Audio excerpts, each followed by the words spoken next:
Welcome to this UCL lunch hour lecture on language translation for medical care. My name is Vicent Montalt.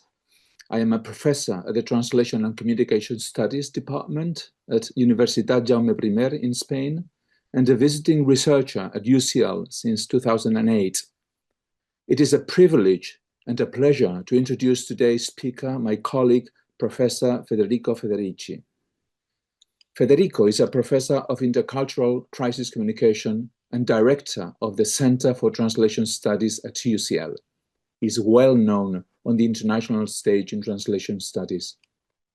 He was a member of the European Masters in Translation Board between 2009 to 2014. His research focuses on translators and interpreters as intercultural mediators, the study of translation in crises, equal access to information in multilingual contexts, and empirical research methods. His articles have appeared in prestigious journals in the field of risk management, such as International Journal of Disaster Risk Reduction, Disaster Prevention Management, as well as in Translation Spaces and Linguistic Vanguard. Before we begin, I wanted to let you know that we will have some time at the end of the lecture for questions, and these can be submitted at any point during the talk by going to Slido on your web browser and entering the event code #language. Without further ado, I will now hand over to Professor Federici. Many thanks to Professor Montalt for this kind introduction, and welcome everybody who is live on this lecture. It's always an honor to give one of the lunch hour lectures, and in this particular instance, it's also a privilege because I get to report about the initial findings of a project that is very dear to my research interest, and also is dear to my heart as a human being. And you see, we're going to talk about myeloma. We're going to talk about how this particular form of cancer is introduced, translated, and communicated to patients. And I'm going to focus on this talk on the fact that language is a tool to access healthcare. And therefore, language is an incredibly important tool when we move in that particular journey from being people to being patients. Patients need to understand a different language. They need to understand what the doctors say, and they need to make decisions about their own health and treatment and how to engage with those. So I'm here representing a rather large team, and in particular, today's talk is developed by me and also Dr. Stephen Hibbs, who will have a short slide introduction to you. But I want to give you the sense of what the Translate Myeloma project is trying to do. The Translate Myeloma project started because I firmly believe that understanding medical information is important for everybody in society. And together with me, there are many researchers and many passionate doctors and healthcare professionals who know that in order to be able to act on our best interests as patients, we need to understand what the doctors are telling us. I will not mention COVID-19, but that is the quintessential example of how important it is to understand the mitigating measures that will help us prevent contagion or avoid contagion or mitigate the risks to which we are exposed. But also I want to make another set of 3 points here. The second one is that language, the ways in which we speak, is only one aspect of communication. And many language technologies seem to be able to translate and provide oral interpretations between different languages. Now, you're watching this live event on YouTube. You might have decided to put the automated subtitles in YouTube. Now, if you try to do that, or if you try to access a website and try to translate the website with other automated translation systems, what you have is an incredible speed of execution. And we might associate that speed of execution with quality of translation. Ora, se io inizio a parlare in italiano, that will change. I just gave you a quick switch into Italian, my native language. And if you had the subtitles on, probably the system has reacted. Did it have enough time? Probably not. I did not test it. But if it did react, you would have had that in English too. Now, that speed can be associated with a perception of quality because something happens so quickly and it seems so smooth, then it's good. Now, that perception of quality and its association with communication can create significant risks when we're receiving information from another language. Because humans communicate, they don't just use language. A lot more information is given on how we stress sentences, how we pause, how we interact, how we speed up, how we slow down, how we deliver the information. All of that can be part of training. Actors are perfect examples of that. But in this talk, we're looking at how in the journey from diagnosis to treatment, doctors have to help patients to understand what's happening and decide what to do. In the image that I've chosen for this particular slide, you can see an image that shows blood cells with multiple myeloma. Multiple myeloma is a blood cancer, so it can be detected in blood cells. When these cells are detected, people who have received this diagnosis start a journey as patients. And in this talk, I'm going to describe how some of the questions that our team tried to answer regard this journey from people to patients in terms of comprehension. So the role of comprehension during this journey is what started our research project. What do we understand? How deep is that understanding? And is the understanding of the diagnosis sufficient to make informed decisions about treatment? These are very significant questions that every patient faces when diagnosed with something new. And I will give you an idea of the methodology that we used and reflect on some of the key findings of our project. But let's start by imagining that a patient gets a phone call asking them to come to a big hospital somewhere in London, somewhere in a big city where they've never been before. In that hospital, a hematology doctor, so a specialist in blood, like Stephen, my research colleagues pictured here, tells them that the blood shows some abnormalities. And these abnormalities may reflect a problem in their bone marrow. The patients undergo a bone marrow biopsy.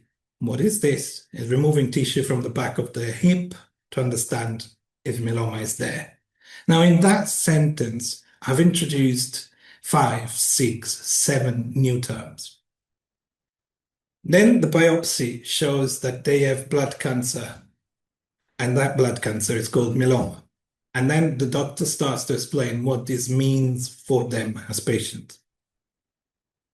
Ora immaginatevi per un momento che questa esperienza avviene in una lingua che non si capisce. Now, imagine that this very experience, like I shifted into Italian, happens for that patient in a language that they cannot understand. So if you do understand Italian, you've understood me the first time around that I said this sentence. If you don't understand Italian, at this point, all of the information I provided you and all of the information that is coming your way as a result of the diagnosis becomes a huge obstacle to understanding what's going on. So I use the terminology in English, and I want to give you a sense of how within the national healthcare system in Britain, this journey starts here. And this is the journey from person to patient. A patient who's suddenly facing access to many different documents.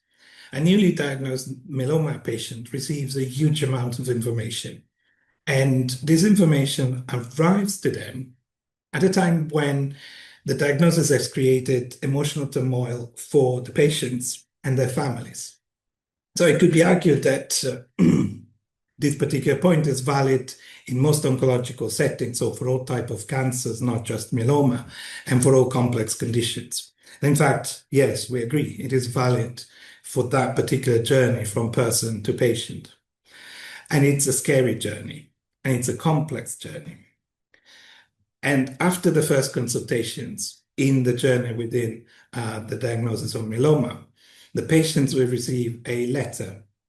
And this letter tends to be accompanied by one or more patient booklets.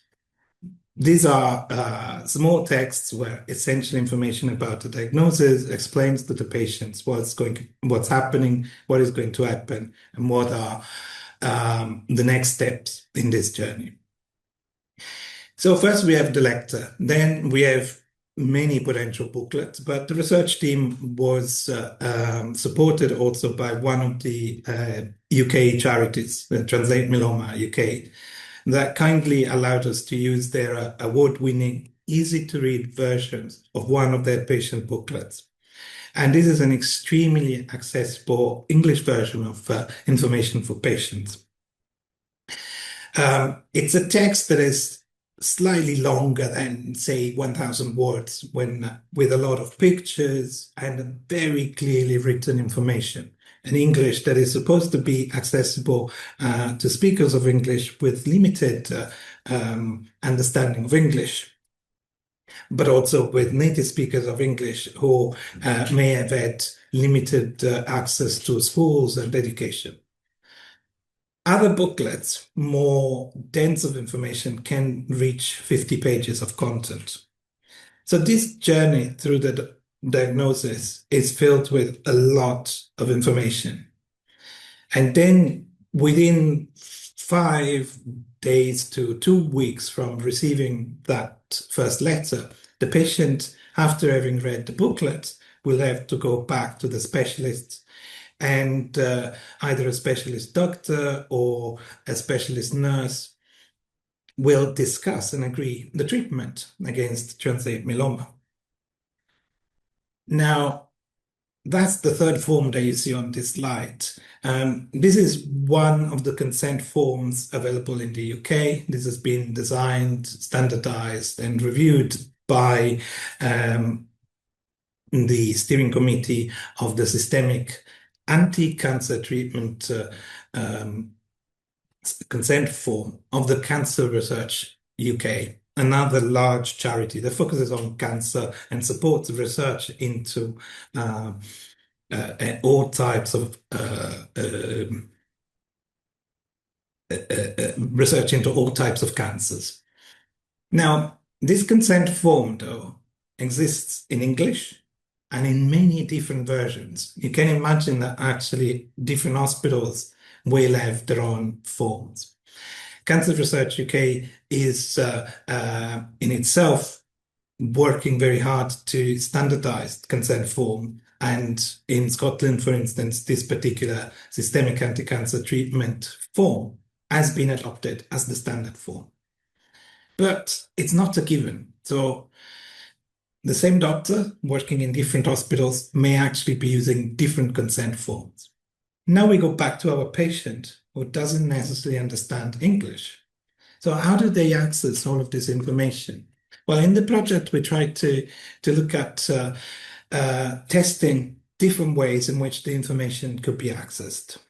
So we tried to measure the impact of a set of 2 different types of translation. One where we used a very well-known automatic translation system, Google Translate.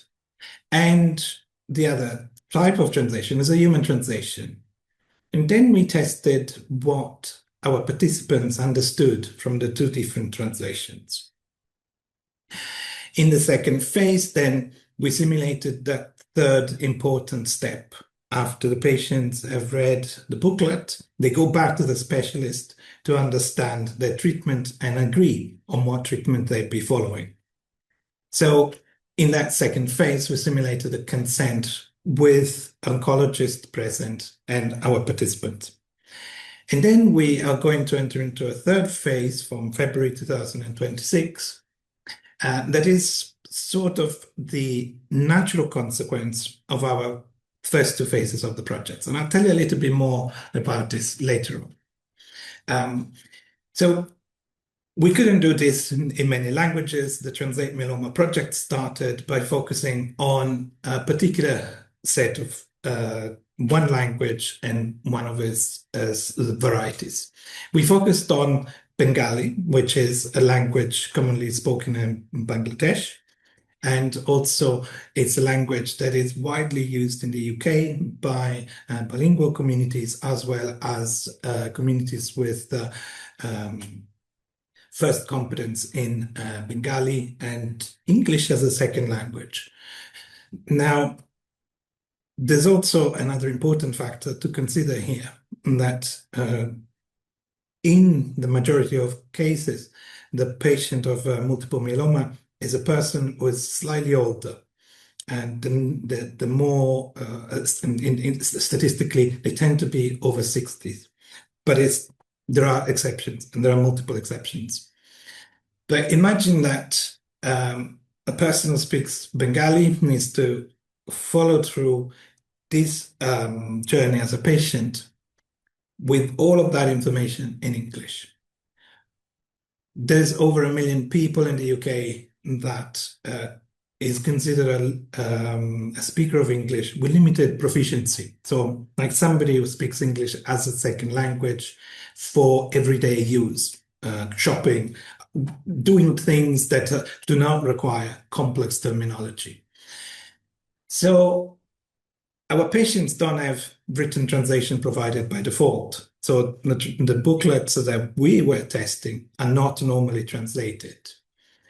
And what begins to be known is that when people don't speak English very well, especially in relation to cancer diagnosis, they tend to have worse health outcomes through their treatment.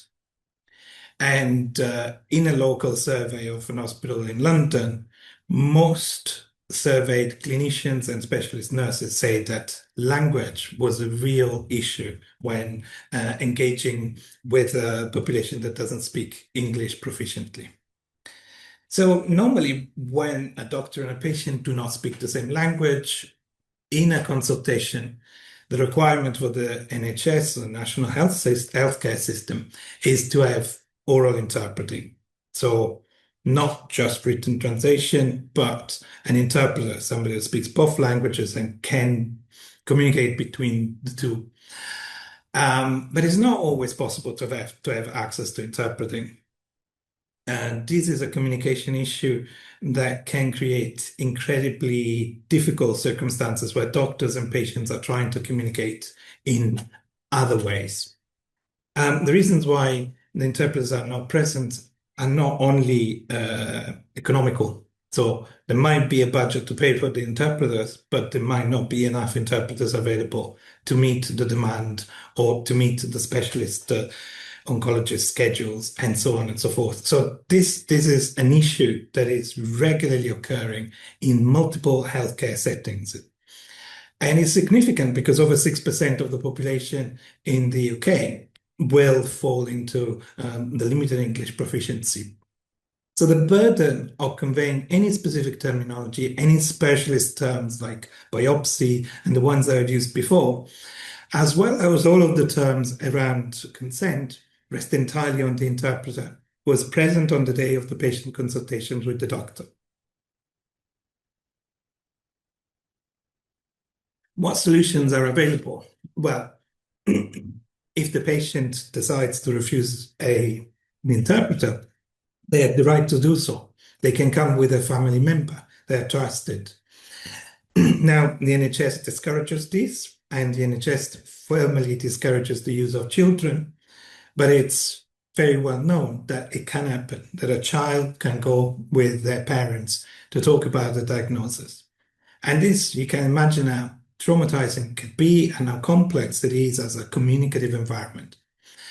And most often than not, the interpreting happens remotely, so over the phone.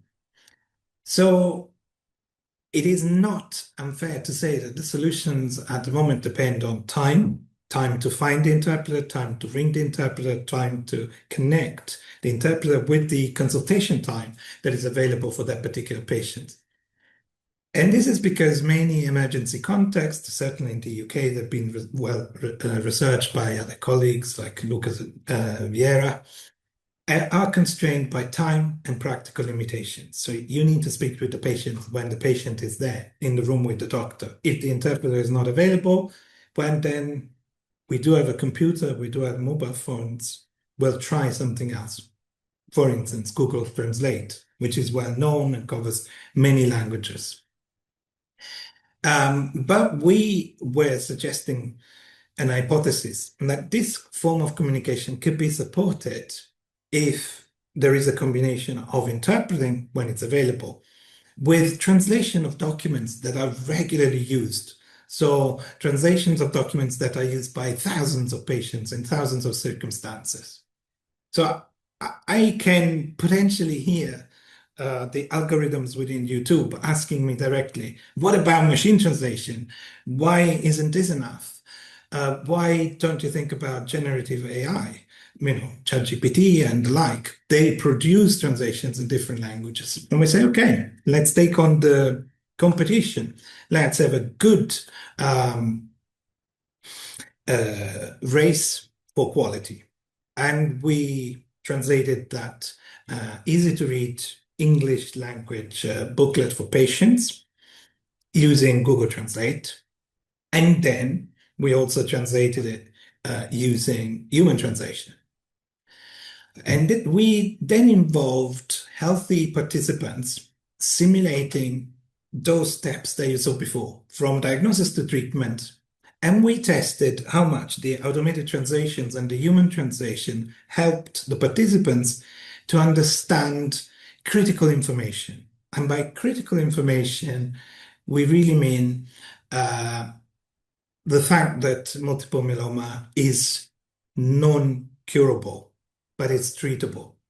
So all treatments tend to prolong life, make life quality better for patients, and it can extend expectations of life by several years, but it's not curable. So these are the kind of questions that we were asking to the participants in a questionnaire. And we devised the questionnaire and tested two groups of participants. One was reading the booklets in Bengali translated by Google Translate, and the other group was reading that translated by human translators who had used all of their expertise and all of the technologies also available to them.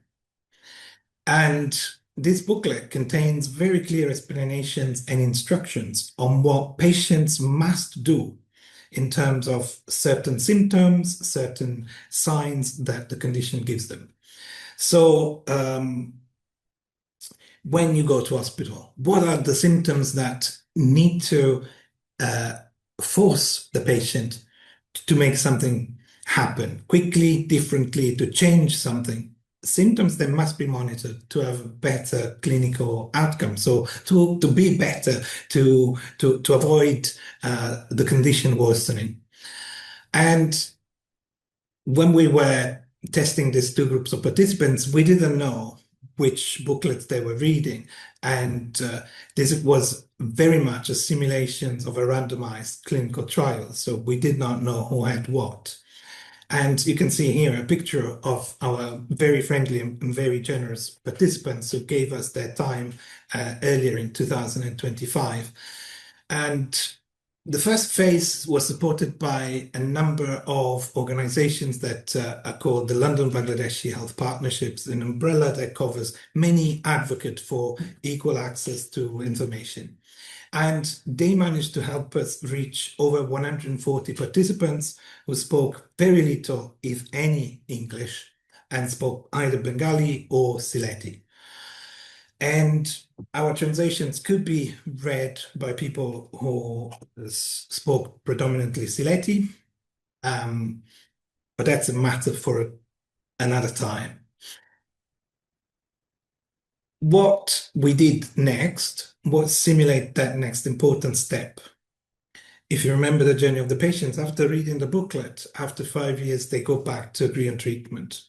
So some very generous oncologists gave us their time, and over one day, 92 of the first participants who had read the booklet and run a question and answer questions on the questionnaires in the first phase of the project came back for the second phase.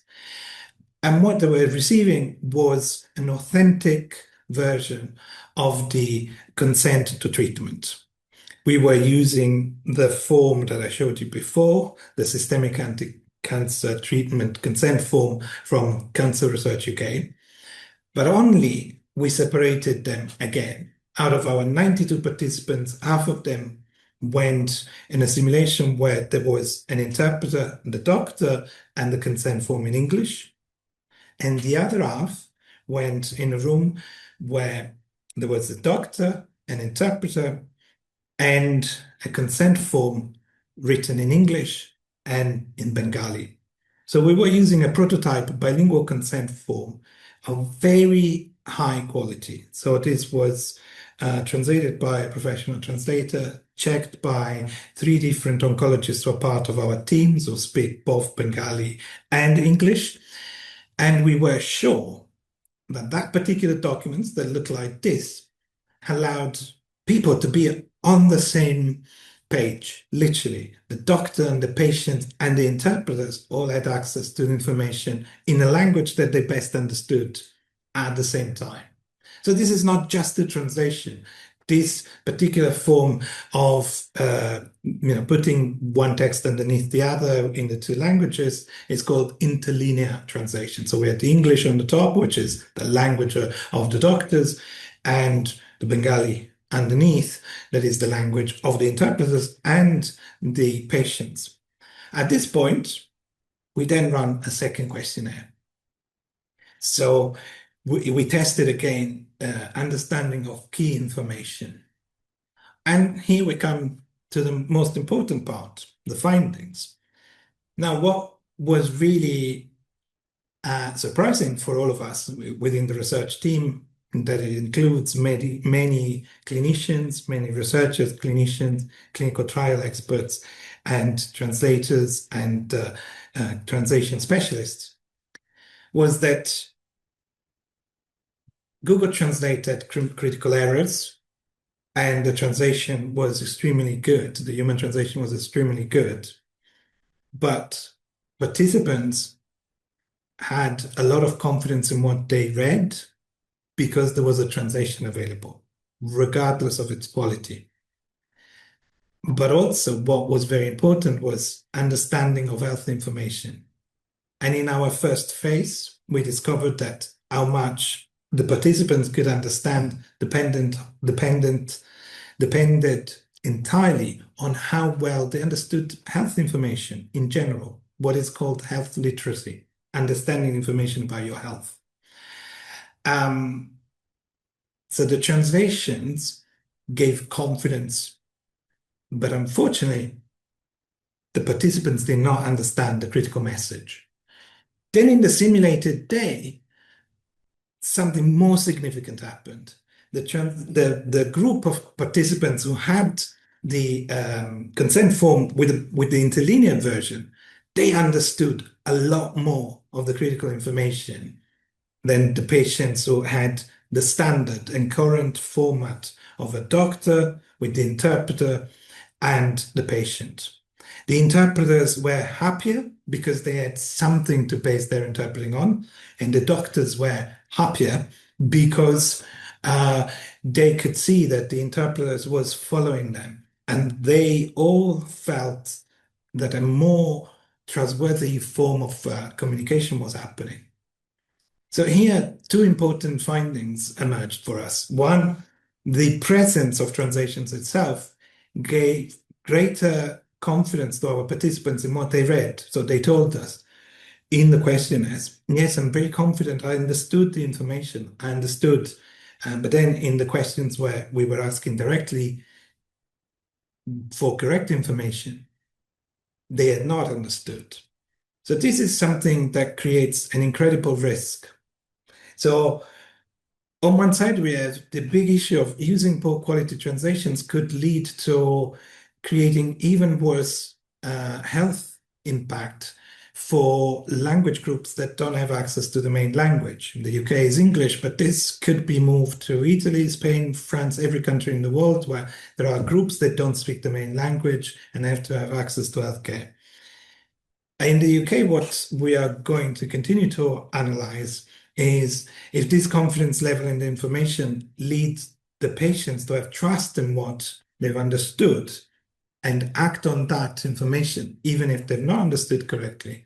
What we need to understand is how to act on health literacy and health literacy in their own language as well as in English. So this must be understood in relation to translation, but also we know for a fact that some actions can be done. And this is where Cancer Research UK looked at our prototype and they said, we really want to adopt this. We can see how it is significant for what the interpreters do, what they can do in presence and on the phone. And it enables specialist nurses or clinicians who are speaking with the patients about different form of cancer treatments to feel that they are communicating. They're not just using language. They're doing something more. They are going beyond that positions where the language is supposedly a barrier and move towards a position where doctor and patients have a rapport and they are communicating more solidly, even if there is the need for an interpreter to make that happen.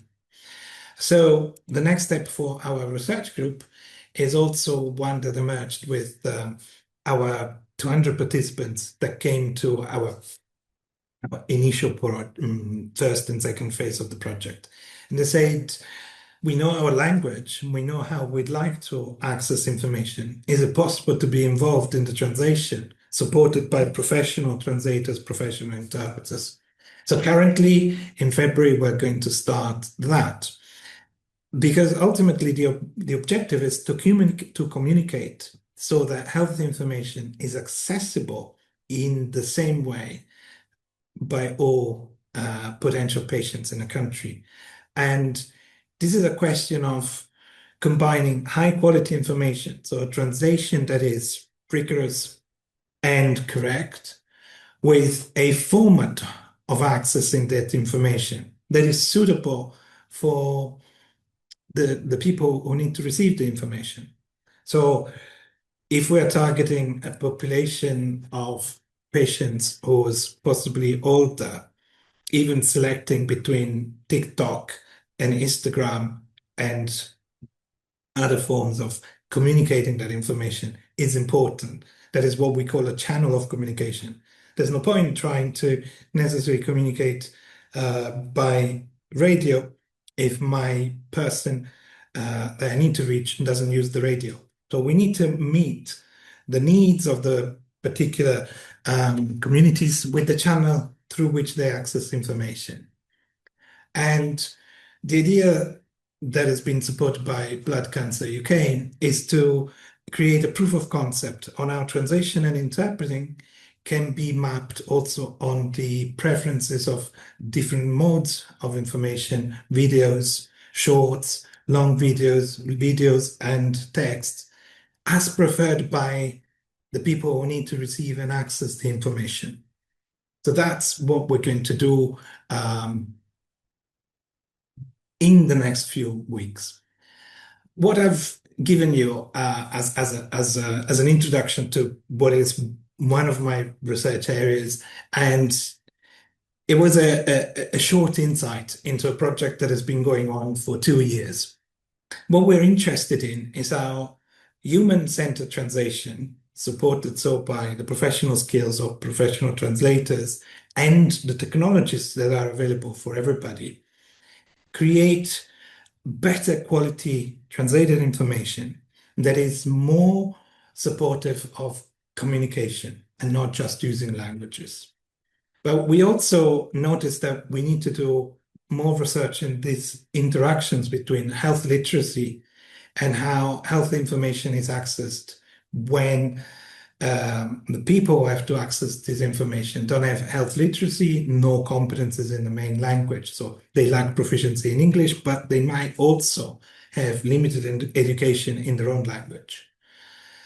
What is really important to consider and what was disconcerting for us as a research group was that the translation, the presence of a translation in itself, induced the perception of trusted and trustworthy information, regardless of the quality of the translation. Now, this is an important message of caution.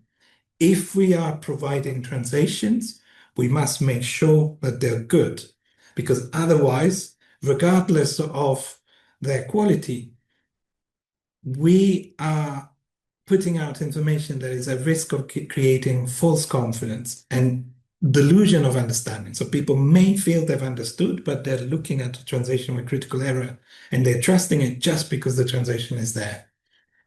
And ultimately, there is this important impact, practical impact, that there is a possibility of bridging the double gap between trust between doctors and interpreters and patients, and doctors and patients who need interpreters by providing texts that can support better interpreting and that can show clinicians and specialist nurses that what is being interpreted is as accurate as possible. And thank you for listening to me so far. And I'm looking forward to answering questions. Thank you very much, Federico, for this stimulating lecture, which has offered a meaningful journey through the linguistically and culturally diverse oncological patient's perspective and has highlighted the human dimension of medicine. Particularly important, I think, is the emphasis on language communication, translation, and interpreting, underscoring how clear, accessible, and culturally sensitive communication is essential for building trust, supporting understanding, and truly humanizing healthcare. So we have two questions to start with. The first one is, how realistic is it to provide translations of patient leaflets in all languages regularly spoken in the UK, Federico? This is a very interesting question. We can separate the potential ways to answer in two broad fields. The first one that says translation is expensive and so is impossible. And the second one is, why don't we use technologies because they make that impossible event happen? But the reality, as often is the case, is always somewhere in the middle. It could be realistic for some documents that are used thousands and thousands of times. So what may be missing is an understanding that we can connect information from different places. So, for instance, many hospitals, many large cancer specialist centers know the languages required by their patients. So creating booklets that map against the more regularly used languages for the most common diagnosis becomes economically viable because that supports interpreting, but also that supports those situations where interpreting for one reason or another is not available. So there is an immediate benefit for all the patients who speak that language, for the doctors who know that those patients are also supported. And compared to a treatment, say that for myeloma starts at almost £20,000 per patient, the translation of a patient leaflet for £200 that can be reused by 2,000, 3,000, 4,000 patients becomes what was described by one of the consultants on the team as peanuts. So I'm on the field on that middle ground. yes, we can translate not everything, but there will be a way of prioritizing what can be translated because it helps the communication for everybody. Thank you. We've got a second question. What are the cost implications of better translation and interpreting? That's, I think everybody who knows about translation and interpreting knows that this question is always asked by politicians. Why should I spend money? Especially at a time historically where we're seeing many countries isolating themselves, looking inward rather than considering their multiculturalism. And the question is simplified, why should I spend this money on migrants rather than my own people? Of course, the question here is much more subtle than that because the residents of a country who are taxpayers and are residents of their country, they may have more than one language. And even if they're competent in English, they don't necessarily know English well enough to use it in medical settings. So the question is more about what are the costs of not translating?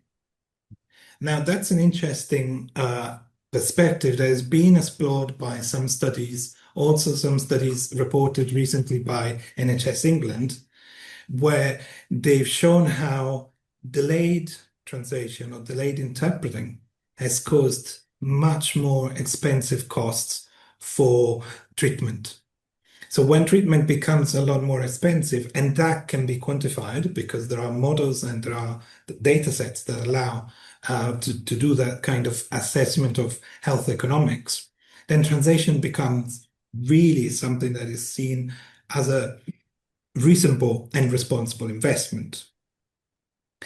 The problem becomes one of understanding also that automated translation is one form of translation, but it comes with a huge amount of risks. So then the costs, for instance, of investing on an automated translation system against the cost of investing on high quality translations that map against demands and needs is one that must be assessed very, very carefully because it's very easy to fall for the idea that yes, AI is here to stay, it's going to develop, etc., etc. But yes, is speed or is it quality?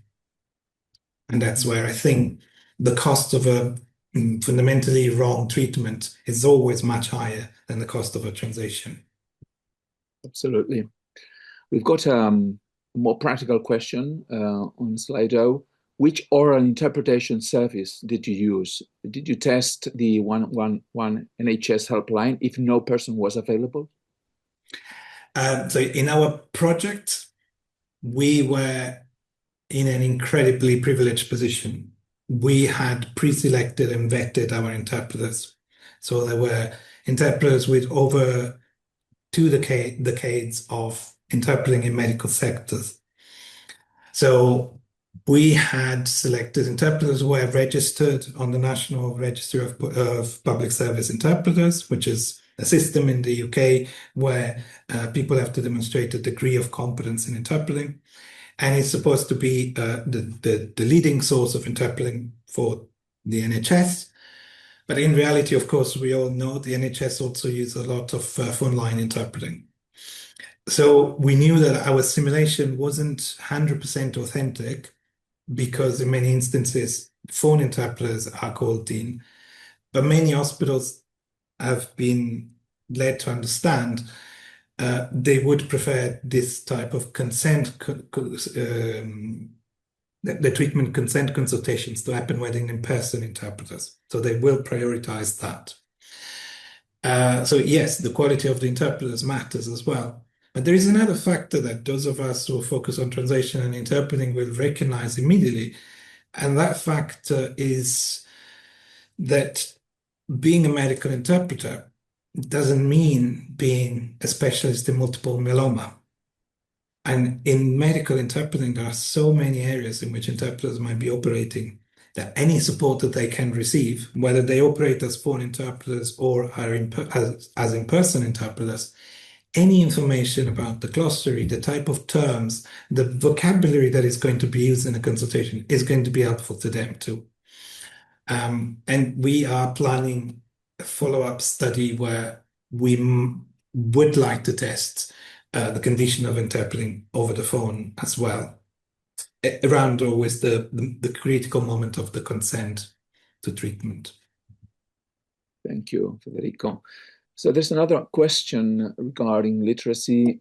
Did you encounter issues with translated documents when patients could not read or easily read? For example, some people speak Bengali but cannot read it. Yeah. Yes, absolutely, yes. So the numbers I've given for the first phase and the second phase of the project are the participants whose ability to fill in the forms in Bengali was good enough.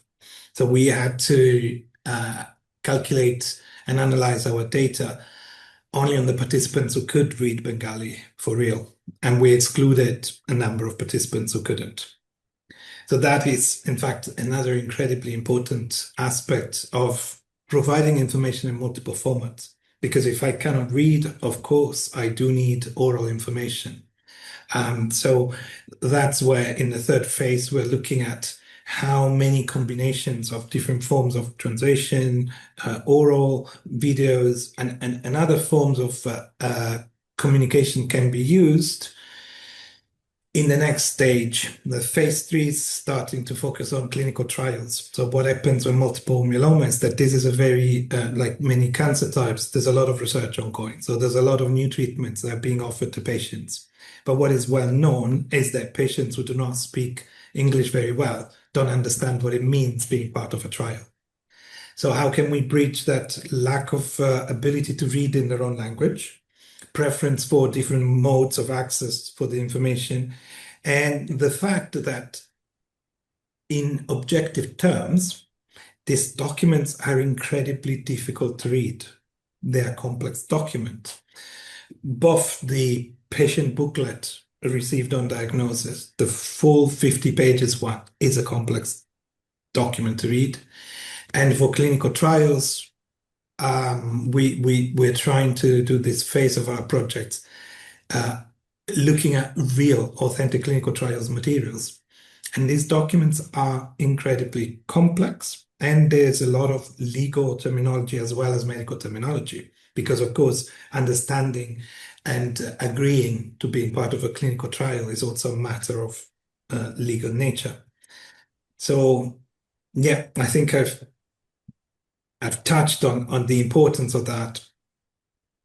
Yeah. So there's a related question. Have you thought of using pre-recorded YouTube videos in various languages? This will enable patients to view them at home, pause, rewind, and so on. Yeah, that's what we want to test in other settings. For this particular project, our focus was on the journey from diagnosis to treatment, simulating current circumstances in which this journey happens. So before looking at other options, and videos is being considered in many medical settings, we wanted to look at what is the situation now. What does it look like and what's happening? So that's also the reason why we looked at Google Translate as an automated machine translation system. Not so much because it's widely used and is the most tested in medical settings, but also because it's embedded in some accessibility tools like Recite Me. The many charities and healthcare providers use to give access to text for people who may not be able to see the text. So Recite Me will read it out loud as a PDF or as another document, as a website, but also Recite Me connects to a machine translation engine like Google Translate and translates it. So currently, videos are not widely used. So we wanted to look at what are the constraints that are operating in this space now, and what can be introduced that is different, that is innovative. We do know, for instance, that and up until recently, quite a bit of experimentation has been done in the United States around this area of videos in multiple languages. That's great. Thank you. There's another question regarding this application in other areas. How can we use these findings to be more inclusive in clinical studies? Yeah, that is the question that we are hoping to be able to start answering with our phase 3. So we're focusing on English and Bengali, but with the full understanding that this is one of the potential language combinations. What we're interested in is identifying a proof of concept. How can access to trials be made more understandable? And paradoxically, a lot of the emphasis for us is that this will help also the English-speaking population, because access to clinical trials is complex, full stop.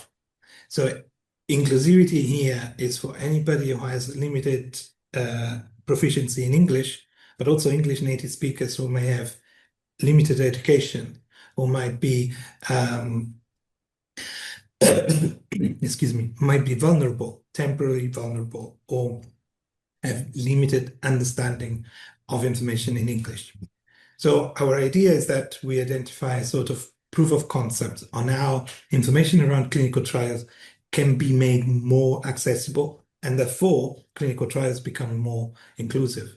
And this is a significant clinical matter as well, because some of the specific ways in which cancers work are also linked to genetic and genetic features. So there's a lot of research that may be missing out important aspects connected with genetics, because some of the clinical trials may have been too homogeneous in terms of ethnic participation. This is not just a question for the UK, though, it's more widely a question around clinical trials. Thank you very much. We've got a very interesting question on AI. In healthcare, we will inevitably be using AI automated translation for less critical use cases. How do you think AI tools need to be developed in the future?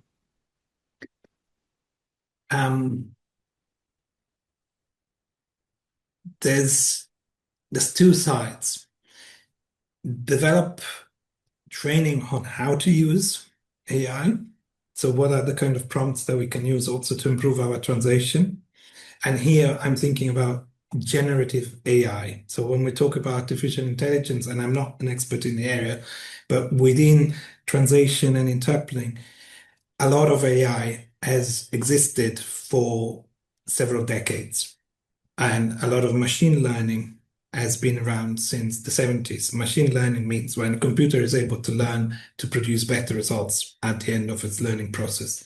10 years ago, neural machine translation engines were introduced, and that's why Google Translate is the most famous. They introduced neural machine translation engines, and they can do some form of translations that resemble human language a lot more than previous generations of AI could do. So how does AI need to be developed in this space?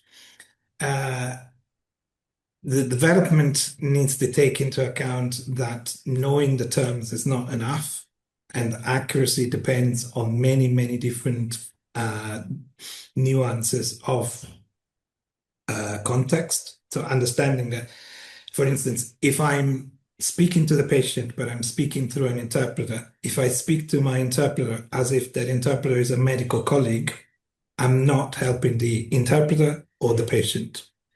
So there are a few things that will need to collect the user of the machine, of the AI output, with the input into the AI. And that dialogue has not been as extensive as it should have been so far. I think it's fair to say that a lot more collaboration between computational scientists and language experts and translation interpreting experts would be welcome. So on one side interpreting, and on the other side focusing on So on one side, training more on how to use them, and on the other side, working more on interdisciplinary teams that bring together the different research questions and the different perspectives. So for us was incredibly important, and to have these conversations with our research partners who are clinicians, because this project started by saying, can we test large language models, so ChatGPT, for use in the simulation of consent? And then we started discussing how a lot of the capacity to translate depends on how the language is resourced. So, for instance, some rare languages will always have a lot worse output in terms of AI, if we want to call it AI, because all of the automated systems rely on having large data sets of the two languages. So English and Bengali doesn't have huge data sets, and so is more likely to introduce errors than English and German when there are used data sets to train the AI. So these factors are going to be there, and at the moment they're factors that increase inequality rather than increase equal access. So that's where AI can be developed more, is to increase equality, to expand. And there's a lot of research that is going on around the so-called low resource languages. How can a language system and language models be trained more efficiently when we have less data available? That's a big research question. Thank you very much. We've only got a couple of minutes for questions, and I'd like to ask you about the emotional dimension of the language and communication you've been dealing with. You've mentioned letters, booklets, consent forms in these highly sensitive contexts, which medical information may have a critical impact emotionally on patients. Have you been looking at the emotional dimension of communication and translation, or do you think is it important to take it on board in the future? Yes, it will be absolutely crucial. So before we finalized the data collection methods, we had a meeting with patients, so people who have myeloma and were undergoing treatment, and we asked them as independent lay consultant to look at our methods and our research methods. And one of the factors that was really imprinted on all of us, including the clinical researchers, was the fact that that patient booklet that we saw at the very beginning, that becomes a point of information for a patient who is overwhelmed with this diagnosis. And the patient becomes the point of information for the entire family. So that particular booklet is charged by an emotional event that must be repeated for the first 3 months to everybody, every member of the family, at a point where emotionally the patients are at their most vulnerable. This was described in very, very explicit terms by patients who said, I become the voice of the doctors for my family if the booklet is not in my language. So for instance, the patient booklet serves another purpose, that of informing the family members, reducing this emotional burden that the patients have themselves. So for instance, translating that booklet, that patient booklet becomes a resource for a much broader audience than the patients themselves. And it reduces that emotional load on the patients who have to decide on the treatment. Yes, it's something that must be explored, and there are other research methods as well that must be considered while looking at the combination between emotional and cognitive. Many thanks, Federico, for an engaging and intellectually insightful talk. And while we have the last slide showing Federico's talk, I'd like to draw everybody's attention to the QR code for the feedback form. And please complete it. It takes only 2 minutes, and it's a multiple choice form.